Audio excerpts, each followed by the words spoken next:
Hello, it's Duncan. Here on the Gilded Rose development team, we have a little bit of free time before our next meeting with the owner of the store to discuss more stories. And we thought that we would take the opportunity to tidy up a little bit, address any technical debt.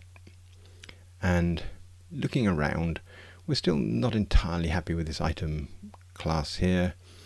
Not really sure it's expressing everything it needs to. It's got this odd sort of thing called an updater, and that is created by these things which are a little bit opaque maybe. So we're going to see whether we can do better in this area. Now this is just going to be refactoring. We may add a test or two. And really I think we're just going to be going on gut feel about item and what it should look like. So going back to item, one of the things that occurs to us is that this updater is our way of expressing differences, but it's also effectively the type of the item, because when we come in here we say, is it of type aged brie or an undated item and so on. So maybe our life would be a little bit clearer if we were to call this type. And as well as calling that type, we could express that in a type alias. So we could go back here and say that thing and make that a type alias. There you are. And instead of item local date to item, this is ItemType. So let's just check that that doesn't break anything. It's more like to break and compile than a test, of course. Okay, that's good. And it's a little bit opaque that this is an extension function here. If we were to make it instead just something that took an item and returned an item, like that, then here we couldn't say item.type date, we'd have to say item to pass the item in, rather than being the receiver. Run that. Now what's interesting is that that signature there is actually compatible with the signature of these things here, which are extension functions, because they all just compile down to the same thing in the JVM really. And we can make things a bit clearer here by saying that this is ItemType. And again, that still compiles and runs. Now that we've got an ItemType, it would be nice if that was printed when we look at them. But at the moment our toString just talks about the name and the sell by date and the quantity. So I think we'll create ourselves a test to give ourselves something to work towards. Now we already have these standard updating tests which create a bunch of item things, and in particular they also test things just about items. So they test these updated by, but they're also testing these with qualities which are just methods on item. So I think we might start by duplicating this test, calling it item tests, and then deleting all those in here that used with quality. I think another one. That's R. That's about 150. Well, that should obviously all pass. And while we're waiting for it, we'll go over here and we'll delete the updated by ones.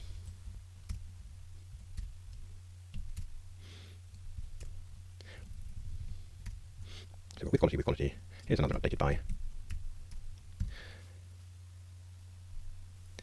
Okay, now let us write a test for the toString that we want to have. So we'll say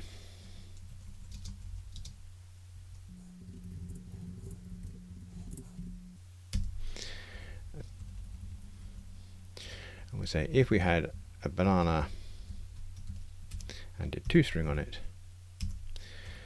Now what do we expect? Well, let's not second guess. Let's just get the test to fail, and then we can paste in the thing that we want based on that.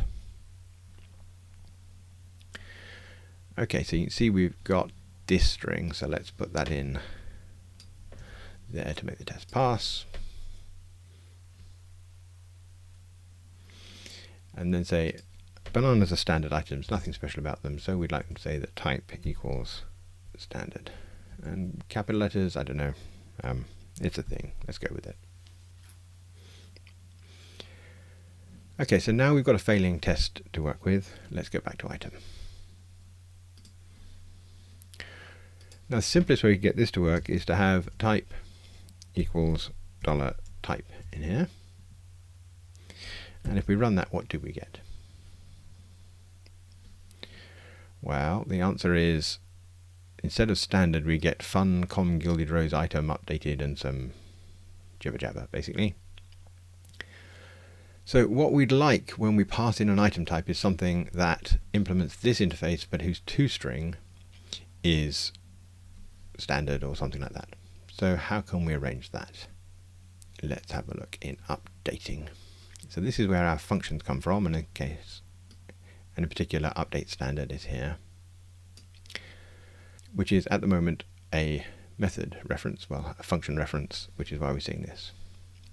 Let's see what we can do about that. Now, if the function type we returned from updater for was an object, we could override its toString. So let's think about that. So what we'd have is we'd have an object, and its name would be standard type, say, and it would be of type item type.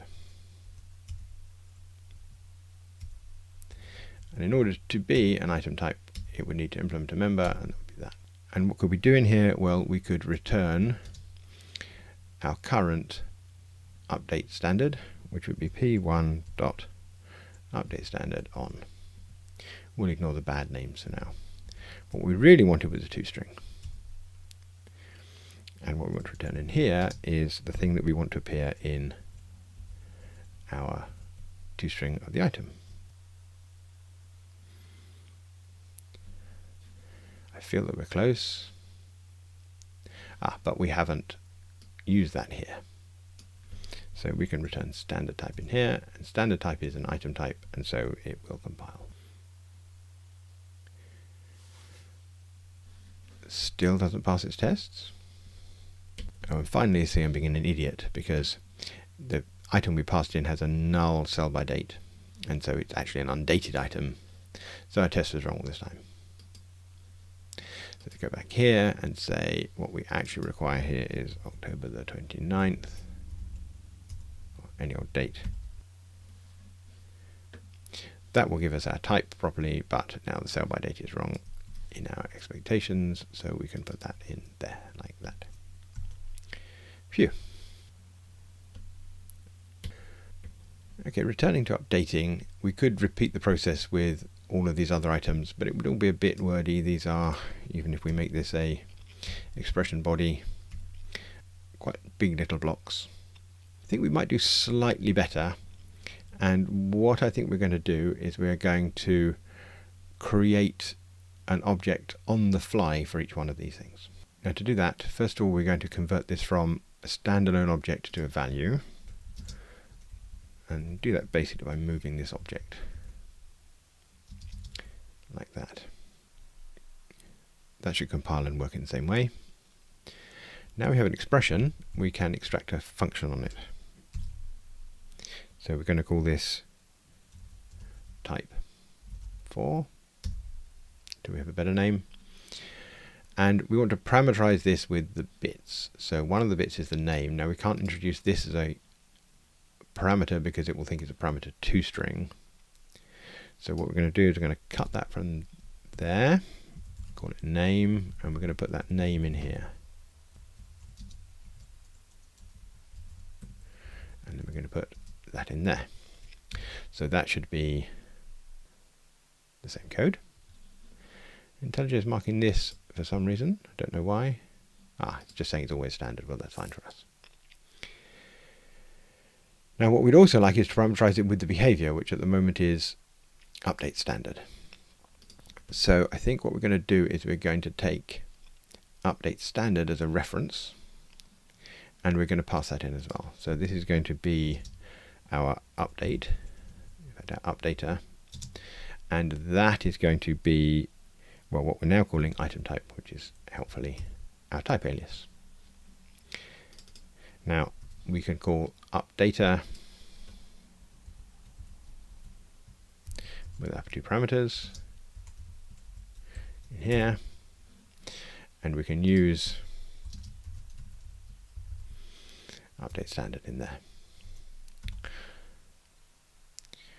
what we're trying to do is just cut down the amount of boilerplate.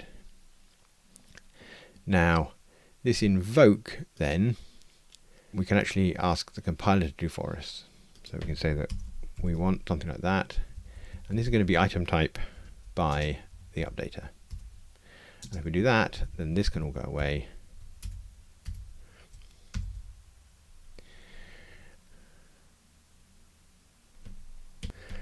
Now, I think that should work. And you notice that it compiles, it just fails at runtime, which is a little bit horrible. I think there is a solution, which is to change our type alias. Instead of a type alias, what we can do is make this an interface.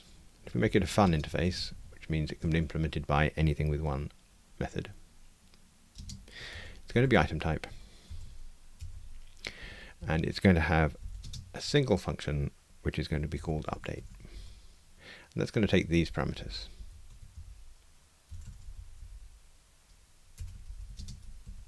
It's going to return an item which we declare slightly differently. Now when we use it, then we can't just invoke our type as if it's a function. Well, it was a function, but we can say type.update. Now we are left with some issues around receiver types, so I think we're going to go forwards and we're going to say let's just build the things we want. So we want a standard type, we want an undated type. This is going to be update undated. We've got a type. Not really sure about the capital letters or not, they're kind of static. And see whether that fixes that problem. We'll put that in there. That seems to be happy. That seems to be happy, and we'll just do the pass.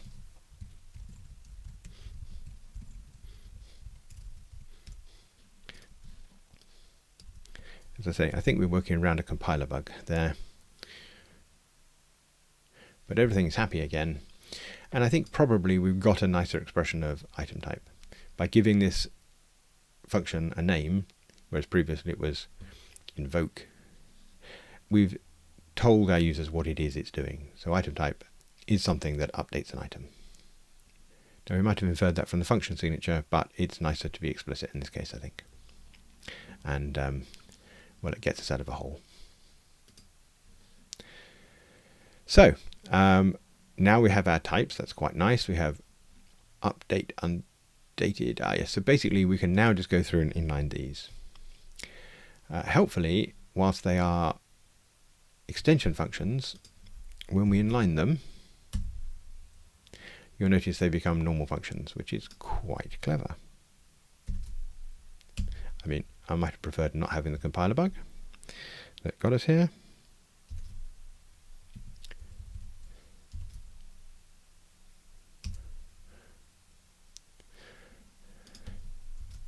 But that's quite smart.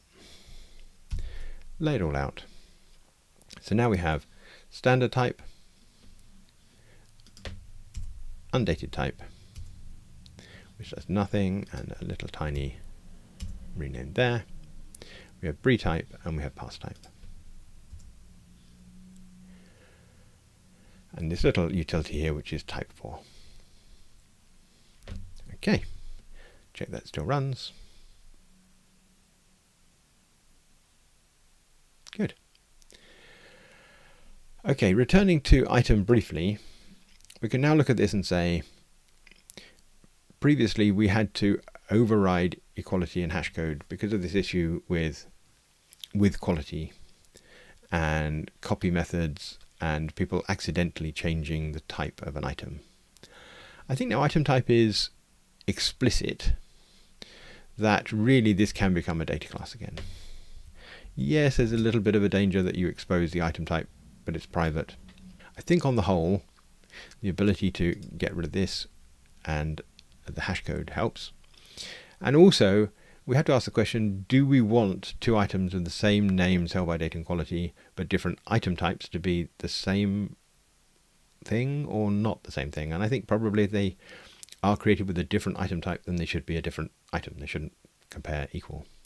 We still have an issue over equality of two items with the same name, sale by date and quality, in stock that are literally two items, which I think we have to address.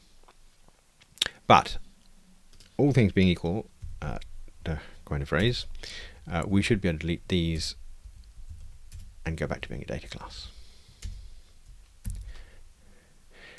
And this idea in functional programming that we can have a piece of data with a function in it that expresses things about its behavior is quite powerful. It's a tiny little break here because it turns out that IntelliJ's generated toString and Kotlin's generated toString differ when you're using quotes. So we can just go and fix that in here.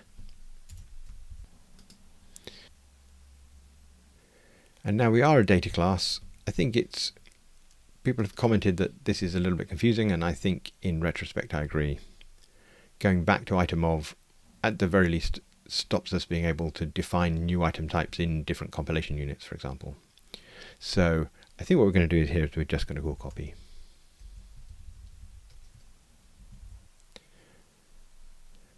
Now, no data models are perfectly safe, but I think this one is close enough for our work, given that we're a small team.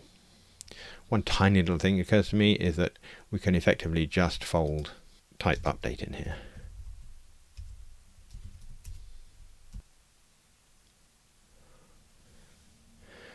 Okay, I think we're almost done. We've added some tests of items, and we actually have a toString now. The only thing I think I might do is say that these are now item types, not updating. Updater 4 is a bad name now, so this is type 4, sell by date, and so on. So I think we might pull these out into their own file. And I think we'll call it item types. Now, item types or item type, that's a good question I don't know the answer to, so we'll punt for now. Also leaves the question whether this item type interface should be defined here or here. Let's pull it out of here. I think add type 4 and these can all come out into item type.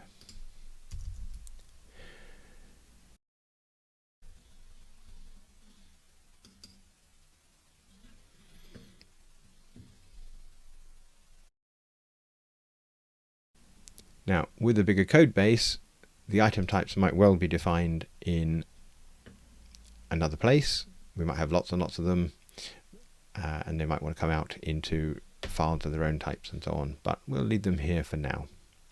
I think we'll have things to say about composing and refactoring these particular bits of code a little bit later. So finally run. Everything is hunky-dory. Item type is quite, well, a lot of complication in there around the really complicated bits of our application where things change over time. But now item is really nice and simple. Commit that.